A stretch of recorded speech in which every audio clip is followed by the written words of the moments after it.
नमस्कार दोस्तों, स्वागत है आपका इस YouTube चैनल पर।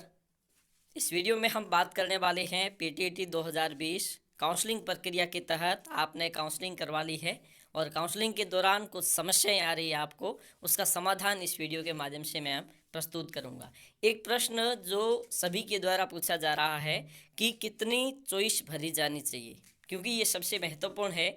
जब आप कॉलेज की चॉइस भर रहे हैं तो इस समय आपके सामने सभी कॉलेजें आती है, ठीक है, पूरे राजस्थान की सारी कॉलेजें आती हैं। लेकिन कुछ साथी ऐसे हैं, कुछ विद्यार्थी ऐसे हैं जिनके नंबर्स बहुत अच्छे हैं, तो वो ये चाहते हैं कि वो कम ही चॉइसेस भरें। तो ऐसी स्थिति में उन्हें क्या करना चाहिए?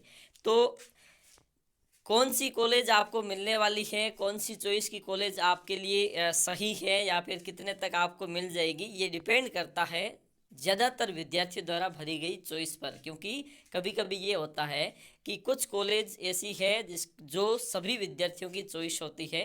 तो ऐसी स्थिति में आप ये करें कि ज़्यादा से ज़्यादा चॉइस भरने की कोशिश करें, क्योंकि इससे क्या होता है कि हो सकता है कि आपने जो चॉइसेस 10 या 12 भरी है वही चॉइसेस अलग अलग विद्यार्थियों के द्वारा भरी गई हो। तो क्योंकि ये जो इंटीग्रेटेड कोर्स है तो इसमें थोड़ी सी समस्या आ जाती है। हालांकि जो नॉर्मल बीएड होती है वहाँ पर ऐसी समस्या नहीं आती है, लेकिन जो इंटीग्रेटेड कोर्स है इसमें ऐसी समस्या आ जाती है क्योंकि कॉलेजेस की संख्या कम है और विद्यार्थियों की संख्या ज़्यादा है। तो ऐसी स्थिति में आपको विशेषकर ध्यान रखना चाहिए। दूसरी बात यह है कि जब आप अपने जो कॉलेज है, कॉलेज चॉइस भर रहे हैं, तो एक लास्ट में ऑप्शन दिया जाता है ऑल राजस्थान का। ऑल राजस्थान के संबंध में जैसे कि आपने 50 चॉइसेस भर दी और 50 चॉइस भरने के बाद में लास्ट में आपसे पूछा जाता है कि क्या इन 50 में से अगर आपको नहीं मिलती है कॉलेज तो क्या आप राजस्थान के किसी भी कॉलेज से ये कोर्स करना चाहोगे या नहीं। अगर आप इसमें यस करते हैं तो आपको इन 50 चॉइस में नहीं मिलने पर राज्य की अन्य कॉलेज में आपको प्रवेश के लिए शामिल किया जाएगा।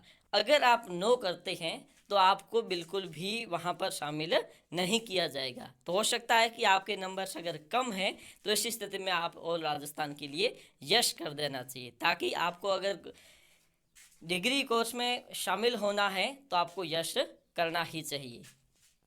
उसके बाद में अगली बात रहती है कि लोक को लेकर, क्योंकि पीटीटी 2020 में लोक का अभी तक लिंक नहीं दिया है इन्होंने, तो जल्दी ही ये हो सकता है लिंक दे दे। अगर नहीं भी देते हैं तो ऐसी स्थिति में पिछली बार ऐसा हुआ था कि जिन्होंने लोक नहीं किया था तय समय में तो उनकी जो सेव की हुई थी वो ऑटोमेटिक लोक हो चुकी थी। तो इस संबंध में आपको बिल्कुल भी घबराने की आवश्यकता नहीं है।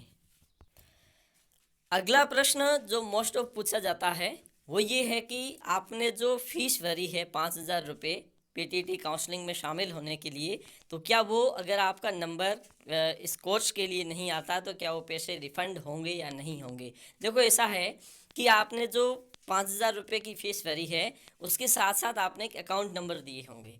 जो अकाउंट नंबर आपने दिए हैं, अगर आपका नंबर नहीं आता है तो विद इन एक तय सीमा के अंदर, तय समय सीमा के अंदर आपके उस अकाउंट में पैसे वापस रिफ़ंड हो जाएंगे। उसी अकाउंट में होंगे जो नंबर्स आपने अकाउंट नंबर के रूप में वहाँ पर दिए हैं, न कि जिससे कटे हैं। तो हो सकता है कि कुछ विद्यार्थियों ने ई मित्र के माध्यम से आवेदन करवाया हो और वहाँ पर उन्होंने अगर 5,000 रुपये दे दिए हैं और वो ये सोच रहे हैं कि जिस खाते से डेबिट हुए हैं उसी में क्रेडिट होंगे।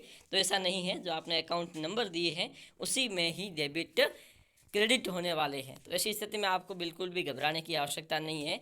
और कुछ साथियों के कमेंट्स ऐसे भी है कि अगर कोई विद्यार्थी जिसका नंबर आ जाता है, मतलब आपका नंबर है वो पहली लिस्ट में आ जाए और आपको वो कॉलेज सही नहीं लगे और उसमें आप आवेदन यानी कि एडमिशन नहीं लेना चाहते हैं, तो